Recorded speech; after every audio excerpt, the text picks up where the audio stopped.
episode of Gravesend Australia. I'll try that again. I'll stick my tongue in properly. Welcome to another episode of Gravesend Australia Diecast Salvage. As you can see, we have a Jaguar XJR V12 in front of us. What we'll be working on today. So, hopefully you'll stay to the end of the video to see what the results are. We'll go over to workbench and have a little look at it. So hopefully I'll see you over there.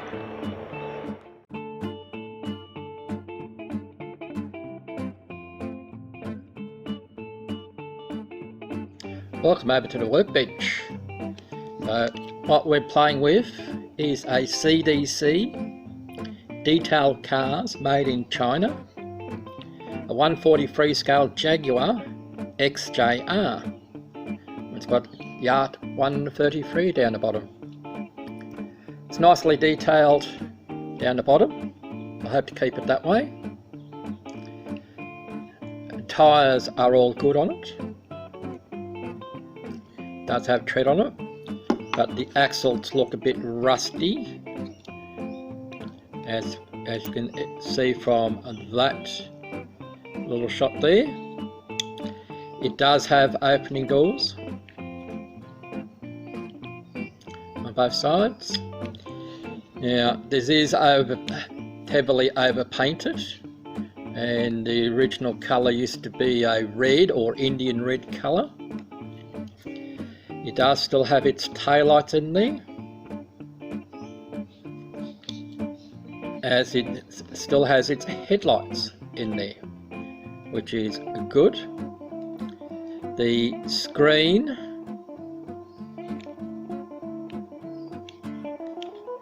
all around is in fair to good condition, so may just need a little bit of sanding and polishing up.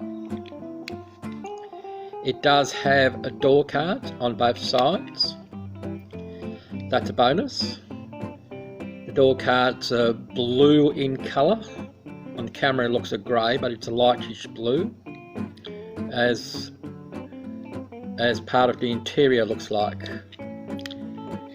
Held together by, it used to be held together by 2 screws. It only has 1 at the moment. So, while we're here, we might as well pull it apart to see what we get. I'll get my tub ready to put our accessories in, so we don't lose them. So, let's see if I can do this on camera. Yes, it is that type of screw head.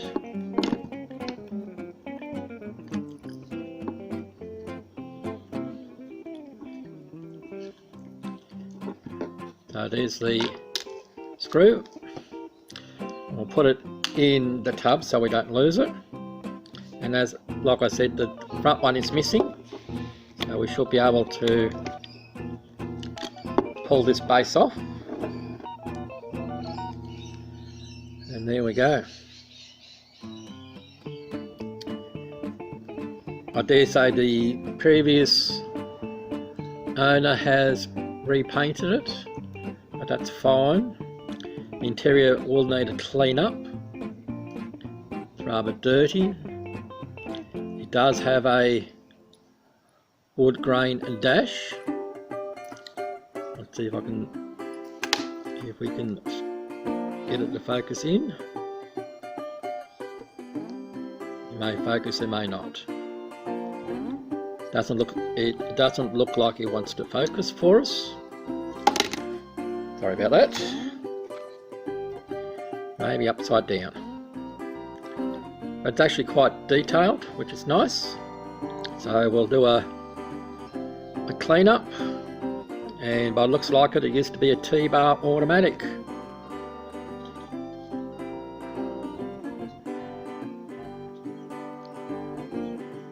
So anyway, that's the base. It does have suspension. Pull the top tyres out. Excuse me while I pick up the other things that I'm dropping around me.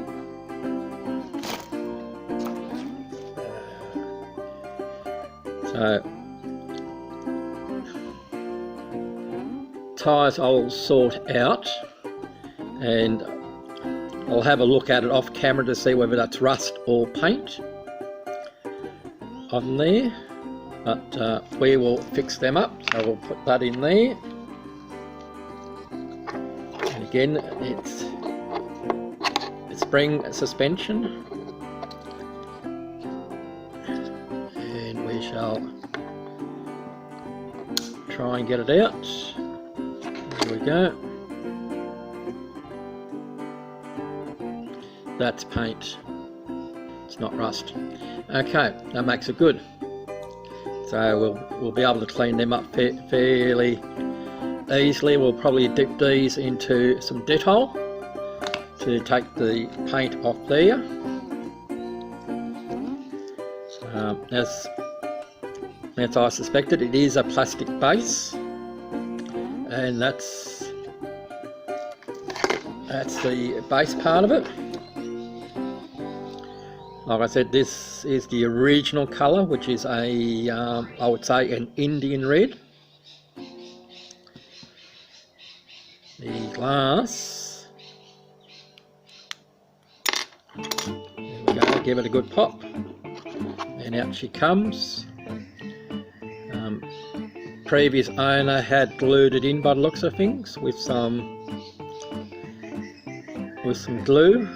It's not super glue, it's the like the Tarzan grip type of glue,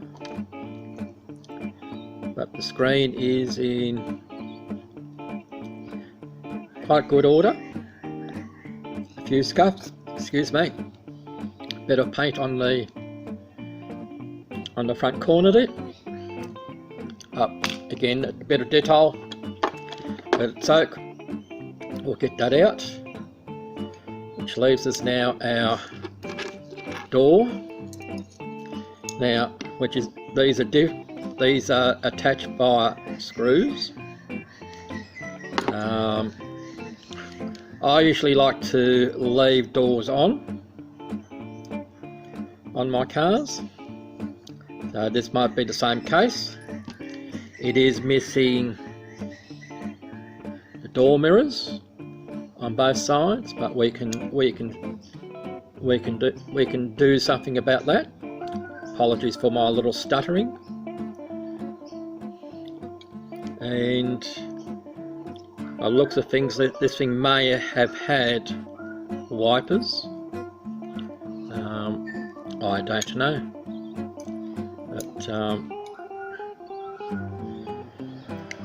let's see if we can get that to focus. Anyway, so I'll get pull these door cards off, and I'll do that off camera, or maybe I can find my handy dandy screwdriver, as one from Matchbox Resurrection used to say. Haven't seen him for a while, but again, yeah, so there's a lot of modelers out there that aren't around anymore. There's let's see, there's everybody used to know Marty's Matchbox Makeovers. He hasn't been around for some time. Since last time I saw him, he was mowing his paddock with a ride-on mower. Probably still doing it, I don't know, but he's no longer on the scene. Rob from Matchbox Garage, again another YouTuber that a lot of us used to follow, disappeared for a while. I believe he had a new job. He did some stuff with his house, and he did come back. He was going to do a series with a Matchbox king size Mercury Cougar. Did one video, and that was the end. We haven't seen him for quite a long time. I mentioned Juan from Matchbox Resurrection. The last I heard he did say that he wasn't going to be doing as much on his channel because he landed a job at a 3D printer factory. That's all fair enough, all good. So we are left with new generations of YouTubers. So we get to learn from our masters beforehand, and we have new masters now. Okay, so let's have a look at the back. Yeah, okay, so it's a clip-in type situation here. I know I'm rambling on because I'm trying to work out how to get these door cards out. I'm no expert. I just try and do my best with the little knowledge that I have, but again, through those other channels that used to be around, Marty's Matchbox Makeovers, Bob Willers, Corgi Bob, we haven't seen him around for a while. My mate Martin Dare is still around, which is nice, and he's with the Diecast and Modelers community, and we get together quite regularly on a Friday night at the Tavern of Transport at the DMC. We do a lot of chin wags, jokes, we do all sorts of things there. Anyway, I'll stop waffling on and I'll try and get this other door card off camera, and we'll carry on from there. So we shall see you at the next segment. Alright, the door cards are off. This side here was glued back in, so that's why it took a little bit longer to get out. Now what's left to take off, which is the headlights, I think the grille, not too sure about the bumper, and the tail lights. I'll take them off camera because they're rather fiddly to get into, and I'm not like Paul Restorer or Martin there that can do this on camera. I'm reluctant to do it on camera. I make a hash job on a lot of things as it is, so I like to keep that to a minimum. But by looks of things, it's removing the plastic tabs which are on the back and on the insides, and we should be able to get them out. So I'll bring you back when it's all out. Stand by. Well, that's another 2.5 hours of my life that I won't get back. 2.5 hours to remove this bumper, the front bumper grille, and the headlight surrounds. The plastic lens themselves just disintegrated, but we will come up with something to make up for what has broken. And here is the tail light part of it. So we shall put that all in some Dettol to remove the paints, because this is all plastic. So I'm not going to put this into straight caustic soda like we will be with the chassis. Oh, chassis. There's the chassis, there's the base, with our main casting. So we'll bring you back with when we pull this stuff out of the Dettol. So we'll see you in a moment. Alright, so with the Dettol we have got rid of the rubbish paint on the front bumper, the rear bumper needs a bit of work, but look, still.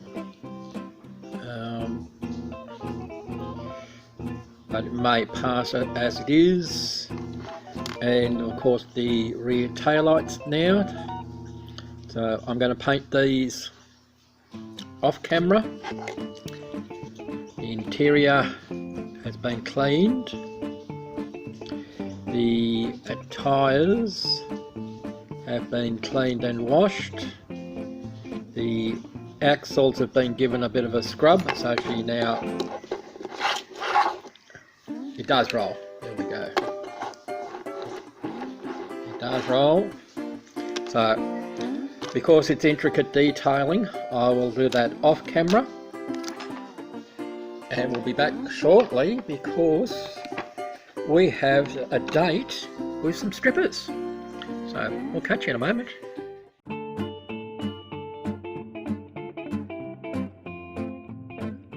Well, we're at our venue. Our strippers have arrived. Our participant has arrived and is ready. So now we need to give our strippers a nice hot bath.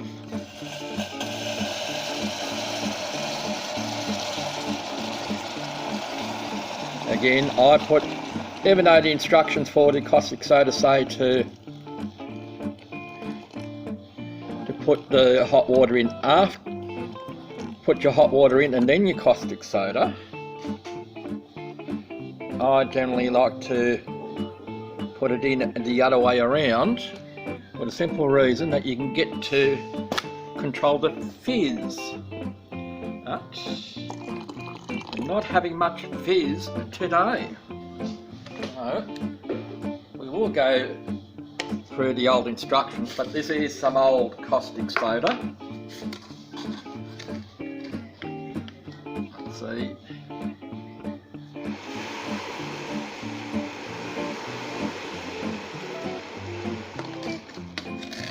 I don't like doing it this way.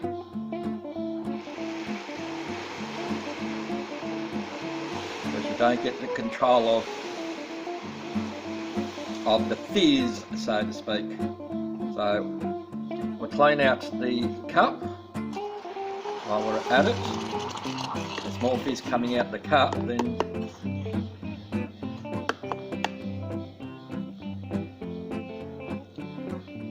so. Anyway, geez, not much of a reaction on that one. Whether it's the casting, that I don't know. So anyway, it's still shifting a lot of the overpaint, or the black part of the overpaint at any rate. So anyway, gee, that was a fizzer. We're still getting some lifting up here. Anyway, I will deal with our strippers. Our next part is our nude car. So, if you don't want to see a naked vehicle, close your eyes and we'll be back shortly. Well, here we are. We have a naked vehicle.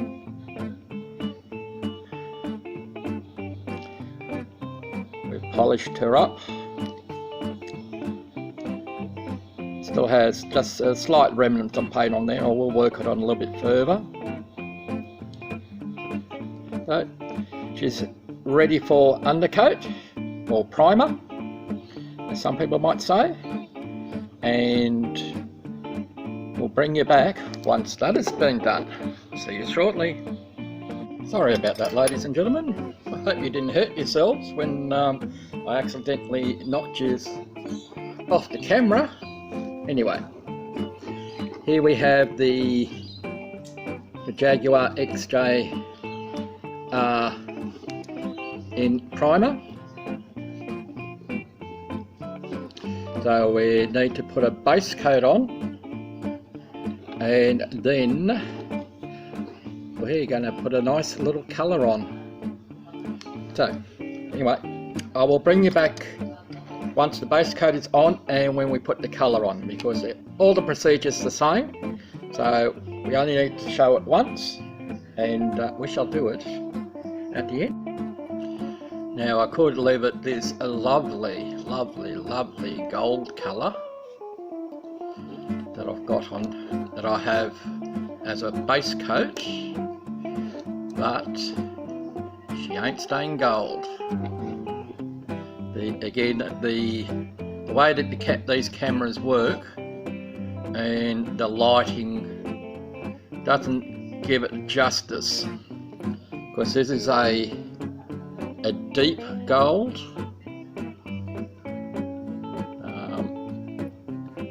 Yeah, so well,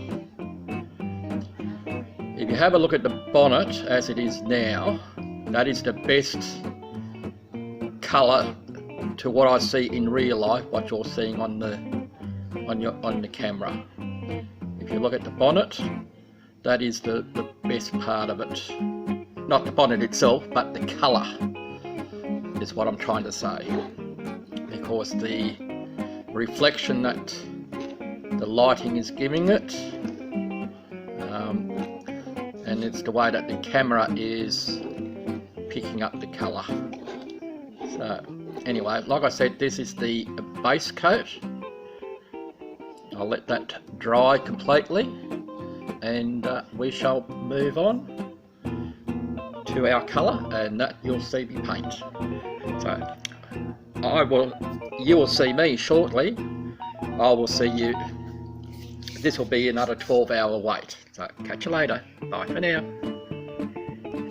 So I have the casting in a little mini oven, and I set it to about 80 degrees. It's on bake, and I usually have it on for about between 5 and 10 minutes, and I generally get, I shouldn't say generally, I have been getting good results with this setting.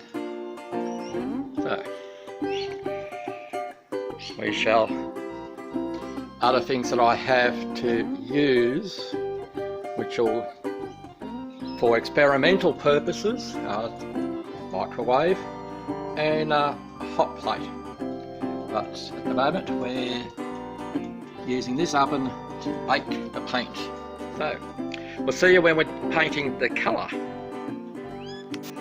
Alright, so let's see what sort of a mess I can do with this. I'm going to try and make it two-tone without masking.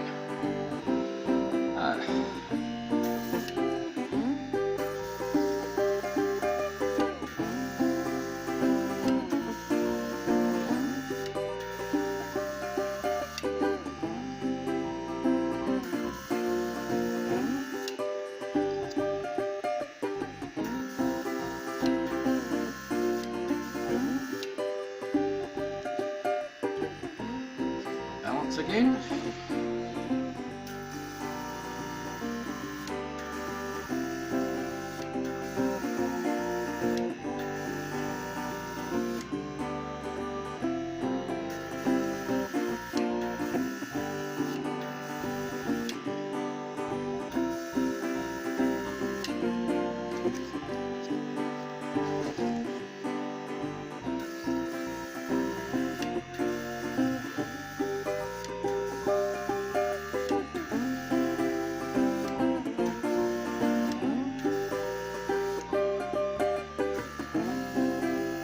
If it doesn't turn out the way I want it, I can always paint the whole car the same colour.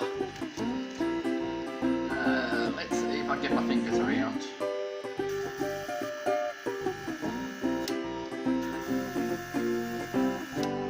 Bottom part I want really dark, which is turning out the way I want it.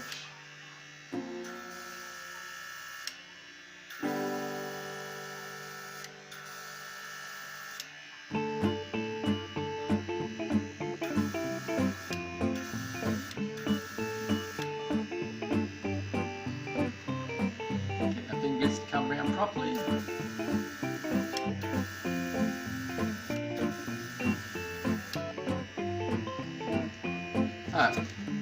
That's where I'll leave it for now for you guys. So If you want to see how it turns out, you'll have to see the end. See you there.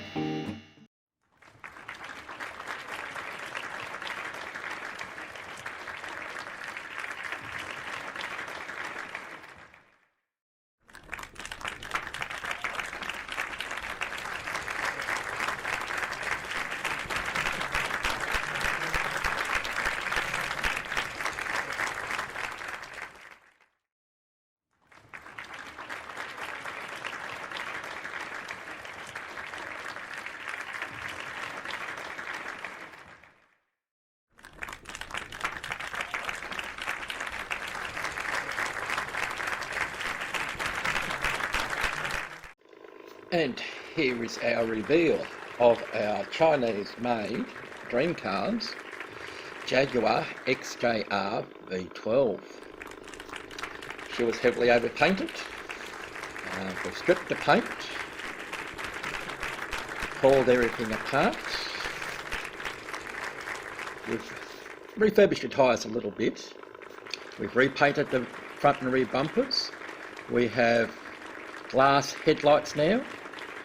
We have put in mirrors, which were completely missing. We've redone the tail lights completely. Repainted the rear bumper. Yeah, I'm happy with this. Again, this red that we're seeing on doesn't show up as good on camera as what it is in person. It is the same colour that I used for the Dinky Rover 75, but it's just the way that the camera and lighting is, and she's a beautiful car. So Martin there, I hope you like this one, and we'll catch you next time on Gravesend Australia Diecast Salvage. Bye for now.